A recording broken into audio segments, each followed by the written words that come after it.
Hi friends. आज हम लोग अक्षांश और देशांतर के विषय में सीखेंगे, जिसे अंग्रेजी में लैटिट्यूड और लॉन्गिट्यूड्स के नाम से जाना जाता है।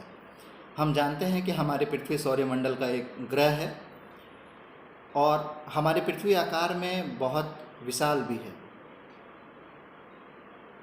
51 करोड़ वर्ग किलोमीटर इसका क्षेत्रफल है और इतनी बड़ी पृथ्वी पर अगर हमें किसी स्थान को चिन्हित करना हो, लोकेट करना हो, तो उसकी करने के लिए, उसको पहचानने के लिए हम जिस प्रणाली का प्रयोग करते हैं उसे लैटिट्यूड और लॉन्गिट्यूड की ग्रिड प्रणाली या अक्षांश और देशांतर की रेखाजाल संरचना प्रणाली कहा जाता है।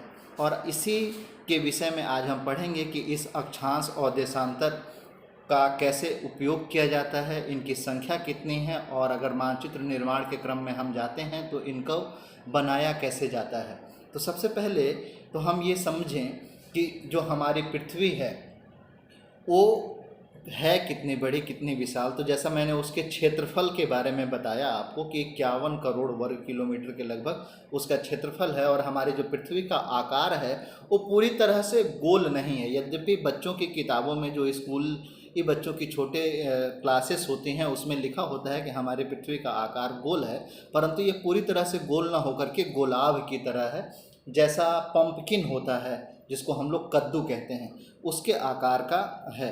और इस तथ्य को भी हमें ध्यान में रखना होगा कि जो पृथ्वी की सतह है वो पूरी एक समान नहीं है, बराबर नहीं है, समतल नहीं है, वो ऊबड़ खाबड़ है।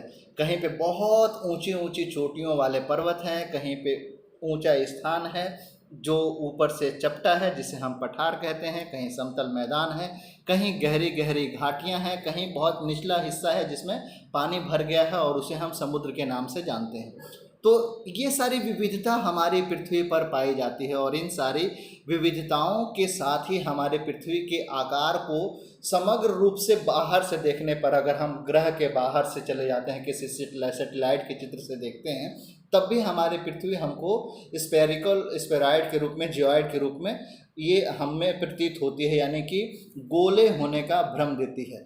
तो हमारी पृथ्वी वस्तुतः, ये जो ग्लोब है, इसे हम पृथ्वी के मॉडल के रूप में कहते हैं, और आप लोगों ने इसे देखा होगा।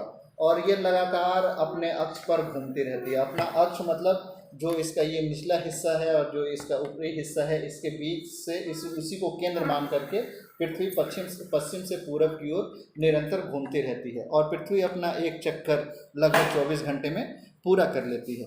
तो इसी अक्ष के सहारे घूमने के कारण ही पृथ्वी पर दिन और रात होता है, और इसी दिन और रात से हमारे समय का निर्धारण भी होता है।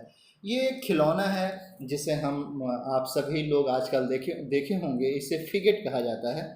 इसका जो बीच का हिस्सा है इसे हम अक्ष समझ लेते हैं कि ये हमारी पृथ्वी का अक्ष है, और इसी के सहारे पृथ्वी रोटेट कर रही है, घूम रही है, और पृथ्वी लगातार इस तरह से घूमती रहती है।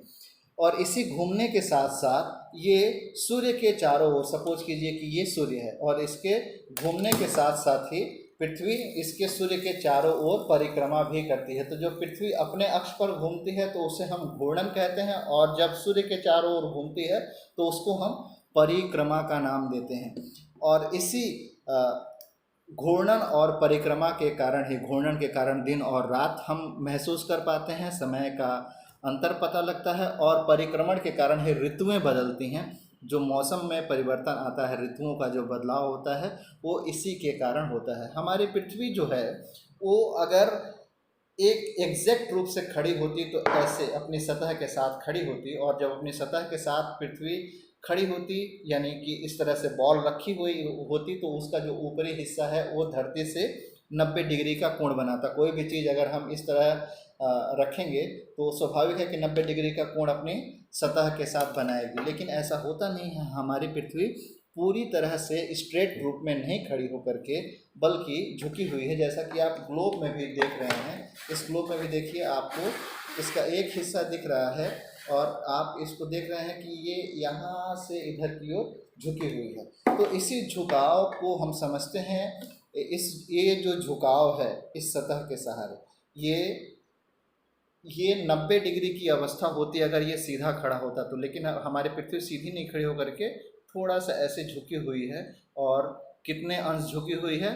तो 23.5 अंश अपने जो अक्ष है उससे इसका झुकाव है।